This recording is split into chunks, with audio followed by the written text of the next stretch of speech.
Ecco, io ho pensato di sviluppare queste due caratteristiche: ottimizzare le produzioni cerealicole nel rispetto dell'ambiente e del reddito delle aziende agricole. Questo è il focus. Permettetemi solo 2 minuti per spiegare chi mi paga il salario. È una società molto grande che è poco conosciuta ancora in Italia. È Edi Elfman. Edi Elfman nasce da 2 fratelli, Edmund e Frederick Mann, in Inghilterra nel 783. La caratteristica della società è di avere 7.000 dipendenti e il grosso business è rappresentato dalle materie che vengono commercializzate nel mondo. Il più grosso cliente di Edi Elfman in Italia è Lavazza, caffè e altro. La caratteristica, questa azienda questo gruppo di aziende ha un fatturato di 10 miliardi di dollari. È presente in tutto il mondo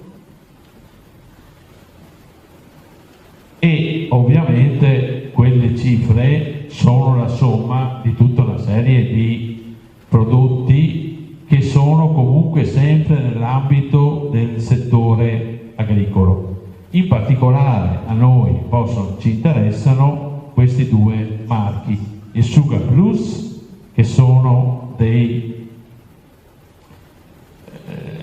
una linea di nutrienti per animali, no? Che sono sempre di origine vegetale, e i concimi fertilizzanti che poi vedremo. E questi sono i settori. In Italia la caratteristica del gruppo è quella di aver individuato l'Italia come produttore di fertilizzanti. Da una ricerca fatta all'interno del gruppo si è riscontrato che il Made in Italy, anche per i produttori, anche dei fertilizzanti, ha un valore aggiunto.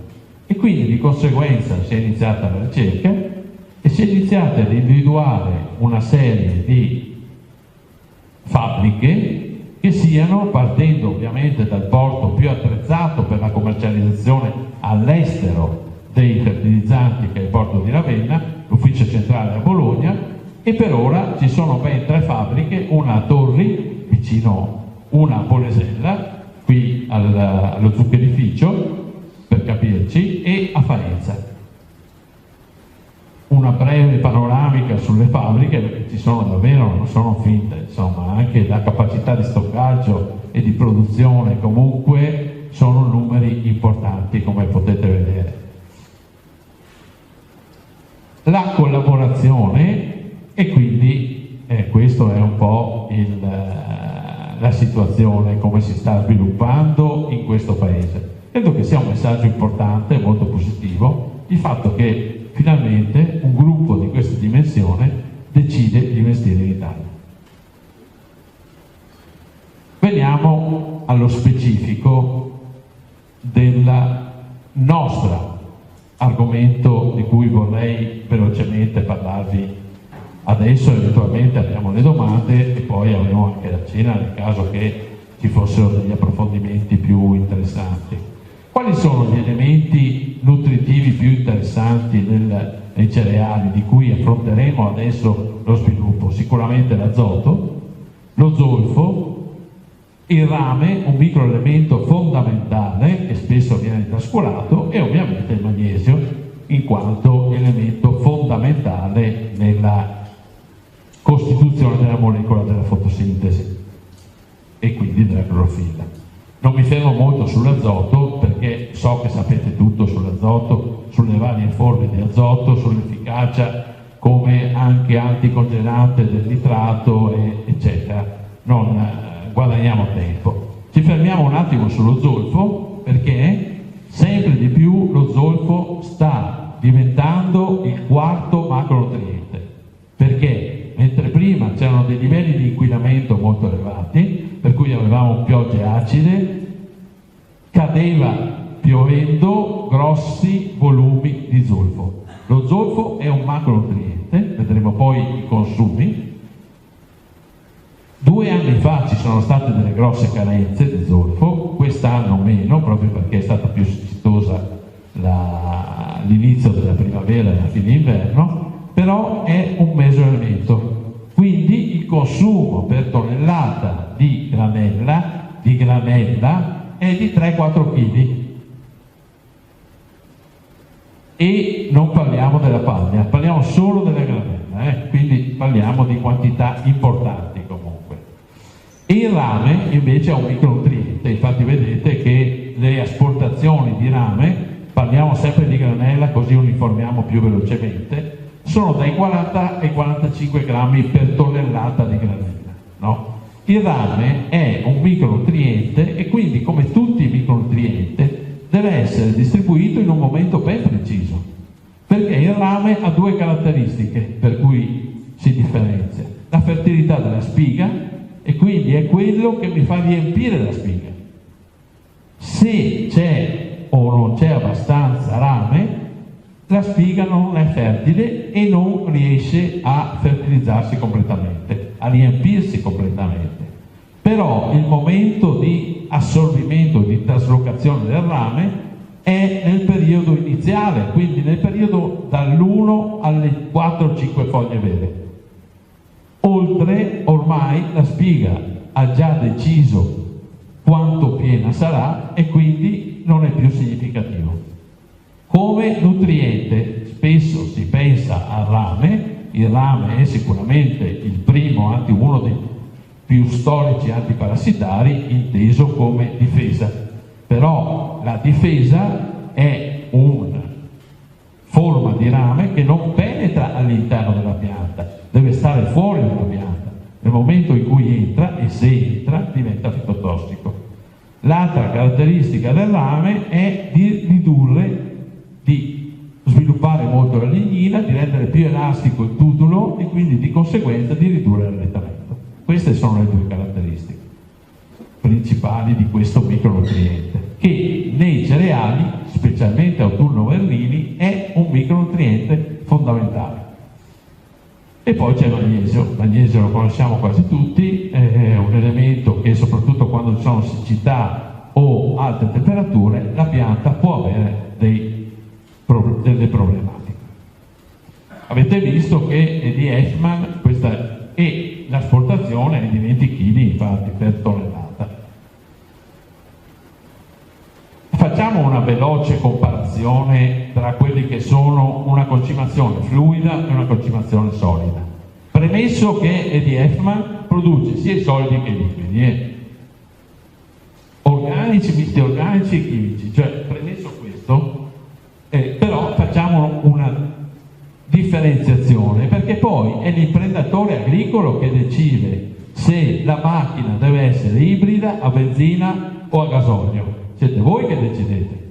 Io sono qui per cercare di darvi più informazioni possibili e sono ben felice di rispondere alle vostre domande, no? Chiaramente l'assorbimento del liquido, del fluido, inteso fluido perché ha densità intorno a 1,3, 1,4, e spesso viene utilizzato senza l'utilizzo di acqua, proprio perché è più facile. Sono molto più mobili e facilmente assimilabili dalla pianta, perché li distribuiamo molto più uniformemente. Non si crea, come per il granulo, il problema della salinità, intesa con il fatto che il granulo dove cade, attorno al granulo inevitabilmente si aumenta la salinità. La distribuzione è sicuramente più uniforme, si citava prima orta, chiaramente tutti quelli che fanno le parcelle sono costretti ad utilizzare dei prodotti liquidi o fluidi perché è l'unico modo per avere una distribuzione uniforme, a maggior ragione una grande azienda. Le attrezzature, io vi ho portato degli esempi, l'unico problema è che vi vanno ovviamente adeguati gli ugelli. I concimi solidi devono sciogliersi, no? E in alcuni casi, relativamente alla salinità, vicino al granulo si creano dei problemi e la distribuzione non può essere uniforme. Per però il solido è più economico al chilo, è più facile da conservare, nel senso che io compro il sacco o il saccone, lo metto al coperto e sono tranquillo. Il fluido è molto più facile nella gestione, eventualmente se dovessi miscelarlo con altri elementi, ma il massimo vantaggio è la maggiore efficienza che ha il prodotto e una migliore uniformità di distribuzione.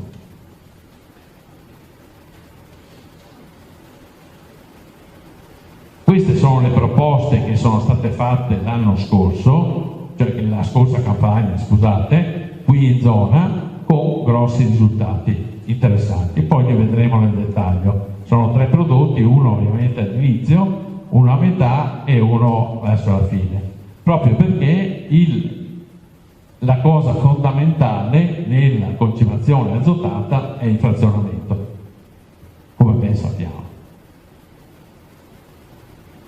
Vi dicevo prima che il prodotto Azo Super Trio CU, di cui avete una scheda che gentilmente ha fornito Produttori Sementi Polesani, è un prodotto studiato proprio per quest'area. Quest'area intendo il delta del Po, in particolare la zona di Rovigo e di Ferrara, proprio per la caratteristica, per la composizione del prodotto. Il prodotto ha 358 grammi litro di azoto, nitrico, ammoniacale ed ureico, e quindi viene 85 grammi litro di zolfo, 3 grammi di rame.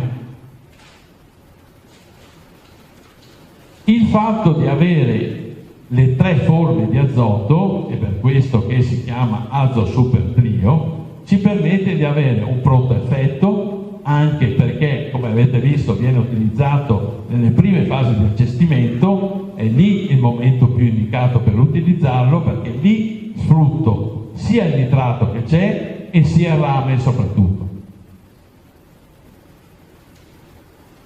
Oltre ovviamente ad apportarli più avanti, qua quello che vi ho appena detto. Poi questa presentazione, se qualcuno è interessato, io gliela invio, ovviamente, con grande piacere. L'altro prodotto è invece un prodotto più ricco in azoto, sempre con zolfo, che viene utilizzato in seconda battuta.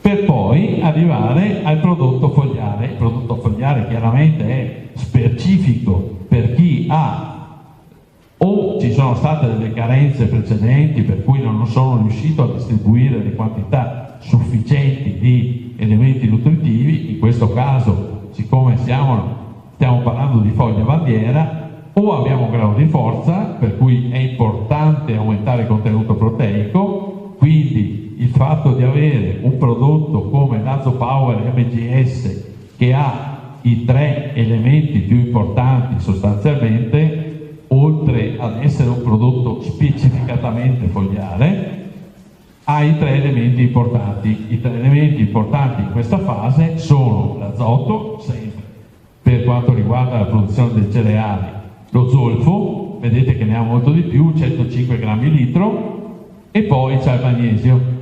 Il magnesio in questa fase, perché comincia ad essere in foglia bandiera, le temperature si alzano, la pianta fa fatica a traslocare il magnesio e quindi ha la capacità di mantenere più verde la foglia bandiera, di allungare la capacità fotosintetica della foglia bandiera e quindi la possibilità di aumentare il contenuto proteico. Diciamo che è un prodotto nato per il contenuto proteico, che può essere utilizzato proprio per la formulazione che ha, con adesivanti, adiuvanti, e che non cristallizza neanche a grosse temperature, ad alte temperature, scusate, proprio per questi servono i coformulanti.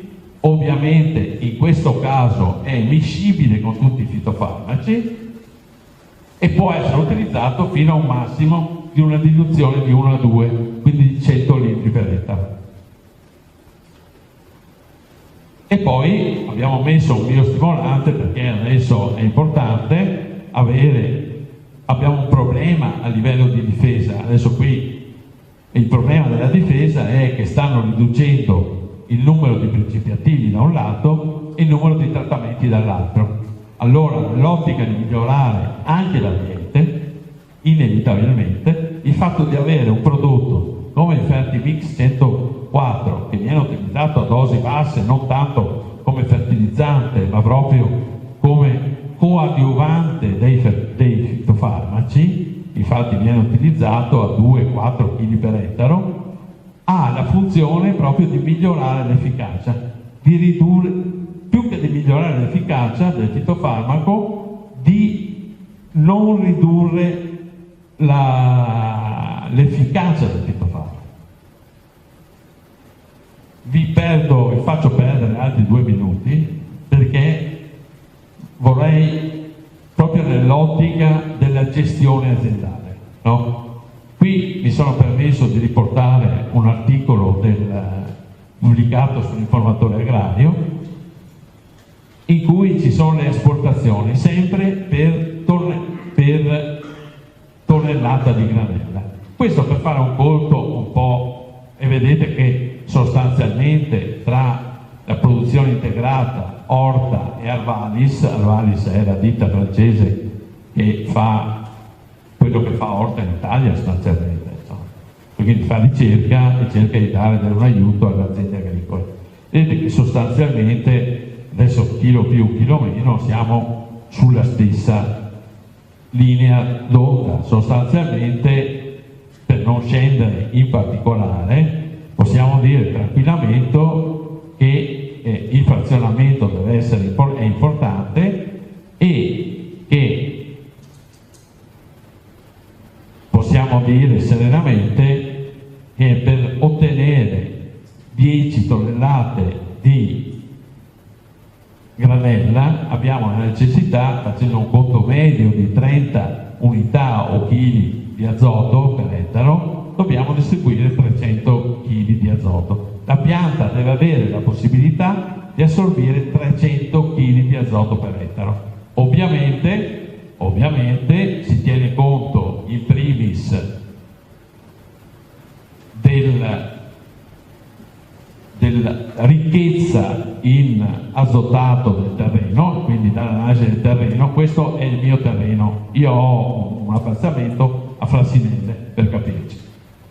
E quindi in questo appezzamento, come vedete, ci sono circa 80 unità di azoto disponibili per la pianta. 75 sono, e quindi le tolgo da quelle che devo distribuire, perché ci sono già.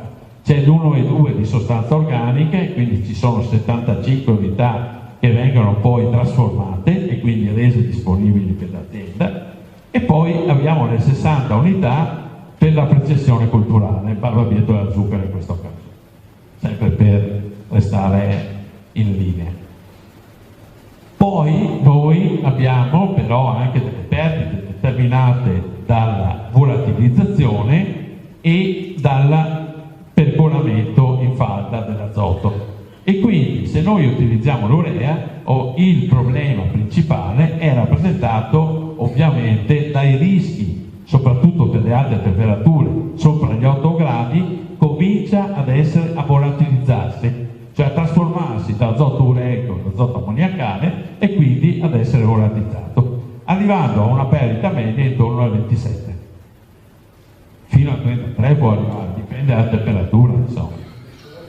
Sì, sul suolo, certo. Quindi ho fatto un conto, tanto per dargli un ulteriore stimolo, molto semplice, no? Vedete che se io devo distribuire l'urea, per poter dare 300 unità, devo almeno distribuendolo nei 3 interventi canonici, per cui devo fare almeno 160 kg col primo trattamento, col secondo 200 kg, cioè 2 quintali, e poi un altro quintale alla botticella. Invece con il liquido, ovviamente, il liquido che viene fatto all'accestimento a 150 kg per ettaro e a 170 kg 15-20 giorni dopo, va utilizzato il prodotto puro. Qui sorge un problema, vi dico perché anticipo Arnaldo e la sua domanda, no? Arnaldo mi telefona e mi dice: ma questi prodotti ho visto che hanno pH 7, quindi li posso miscelare con il diserbo? Non possiamo miscelarli col diserbo, non per una questione chimica, ma una questione legislativa, nel senso che i fitofarmaci sono registrati per essere utilizzati in acqua e la registrazione è del Ministero della Sanità. In questo caso noi utilizzeremo il prodotto in concime e quindi non possiamo garantire né dal punto di vista sanitario né dal punto di vista dell'efficacia del prodotto. Invece il prodotto, sia il Fertimix 150 che l'Azopower MGS, sono due prodotti fogliari, perché abbiamo visto che l'Azopower al massimo lo possiamo usare a 100 litri in 200 litri d'acqua, quindi c'è sempre più acqua di concimi. Quindi arriviamo sostanzialmente ad avere questa disponibilità, azoto disponibile. Poi abbiamo visto prima che al contrario l'urea, questa linea di prodotti, apporta anche 34 kg di zolfo. Teniamo presente che, come abbiamo visto prima, facendo una media dai 3 ai 4 kg di 3 e 2, 32 kg sono l'asportazione di zolfo, quindi noi lo apportiamo lo stesso, 34 kg, e quel microelemento di cui abbiamo parlato prima, quei famosi 3 grammi che parlavamo, che di per sé dice poco, però diventano 450 grammi a ettaro se do una quantità di 150 kg, che è la quantità che viene asportata dal cereale, che fa 10 tonnellate. Quindi c'è una correlazione, i 3 grammi sono studiati in funzione della produzione. E quindi, ecco, siamo a questa situazione sostanzialmente.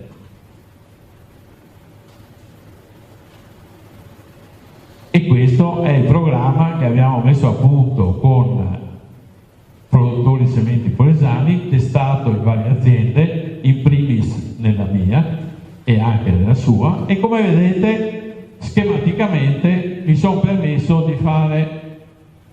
di diversificare gli ugelli, perché i primi 2 trattamenti fatti con l'Azopower Trio GU e l'Azopower Trio S vengono fatti, se vi ricordate, prima c'è bisogno di adeguare gli ugelli. Qui mi sono permesso di portare degli esempi, ma ce ne sono milioni, insomma, sono innesti a baionetta e sono ugelli che permettono di far cadere il prodotto direttamente sul terreno. Poi chi li vuole ci sono qua, insomma. Mentre il Fertimix 104 e l'Azopower MGS sono 2 prodotti fogliari e quindi sono prodotti con cui noi vi forniamo sempre una tabella di compatibilità con i fitofarmaci, non solo di miscibilità, di compatibilità con i fitofarmaci per raggiungere risultati importanti.